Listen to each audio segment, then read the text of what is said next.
Hi friends, welcome back to my channel. ఇవాళ recipe వచ్చేసి పీతల కర్రీ. దీనికి కావాల్సినది పీతలు, చిన్నగా కోసి పెట్టుకున్న ఆనియన్స్, టమాటో, పచ్చిమిర్చి నేను 10 తీసుకున్నాను. ఒక 5 ఏమో ఇలా పెట్టుకోండి. ఇంకో 5 ఏమో చిన్న చిన్నగా కోసుకోండి. అల్లం వెల్లుల్లి పేస్ట్. ఈ టమాటాలు మిక్సీలో ఆడుకోవాలి మెత్తగా పేస్ట్ కింద.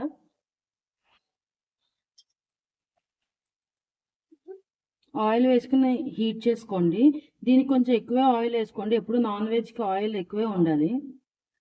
టమాటో ఇలా ఫైన్గా పేస్ట్ చేసుకుని ఉంచుకోవాలండి. నేను 2 టమాటో తీసుకున్నాను, అంటే 11 పీతలు అనమాట. అందుకే నేను 2 టమాటో తీసుకున్నాను. ఆనియన్స్ ఏమో 5 తీసుకున్నాను, మీడియం సైజు. ఆయిల్ హీట్ ఎక్కిన తర్వాత ఆనియన్స్, పచ్చిమిర్చి వేసుకోండి. చిన్నగా కట్ చేసి పెట్టుకున్న ఆనియన్స్ వేసుకోండి. చీలికల కింద పెట్టుకున్నది అది తర్వాత పీతలతో పాటు వేసుకోవచ్చు.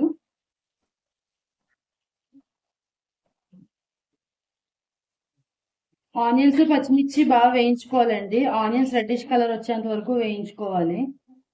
ఆనియన్స్ ఇలా బాగా వేగిన తర్వాత అల్లం వెల్లుల్లి పేస్ట్ వేసుకోండి, 2 టేబుల్ స్పూన్స్.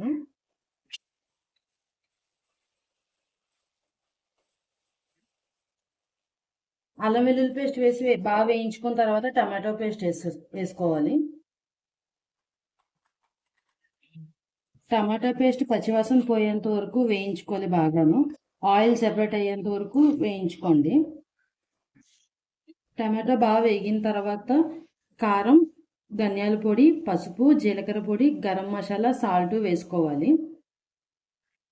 కారం, మసాలా అవి బాగా వేయించుకోవాలండి. పచ్చి స్మెల్ ఉంటుంది కదా. కారము సాల్ట్ మీరు తినేదాన్ని బట్టి అడ్జస్ట్ చేసుకోండి.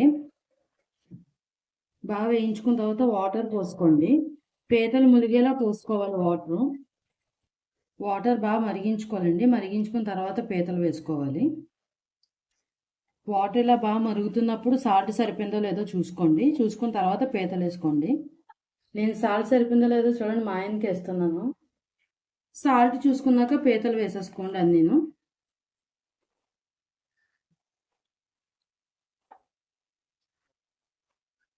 పీతలు వేసుకుని బాగా కలుపుకుని మూత పెట్టుకుని ఉంచుకోండి. మూత పెట్టుకుని మరిగించుకోవాలి. పీతలు కొంచెం మరుగుతున్నప్పుడు ముందుగా ఇలా కట్ చేసి ఉంచుకున్నాం కదండి, పచ్చిమిర్చి చీలికల కింద వేసుకోవాలి. పచ్చిమిర్చి వేసుకున్నాక మళ్ళీ మూత పెట్టి ఉంచేసుకోండి. మీడియం ఫ్లేమ్ మీద పెట్టుకోండి స్టవ్. ఒక 15 మినిట్స్ అయితే పడుతుంది కూర దగ్గరికి పడడానికి.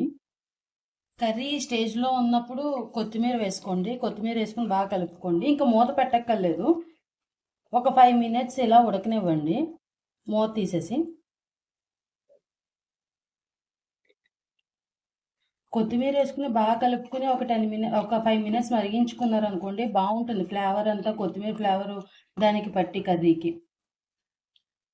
చూసారు కదండి, కర్రీ దగ్గరికి పడిపోయింది. ఈ స్టేజ్లో ఉండగానే స్టవ్ ఆపేసుకున్నారు అనుకోండి, మనం తినే టైంకి ఇంకా దగ్గరికి పడి బాగుంటుంది కర్రీ.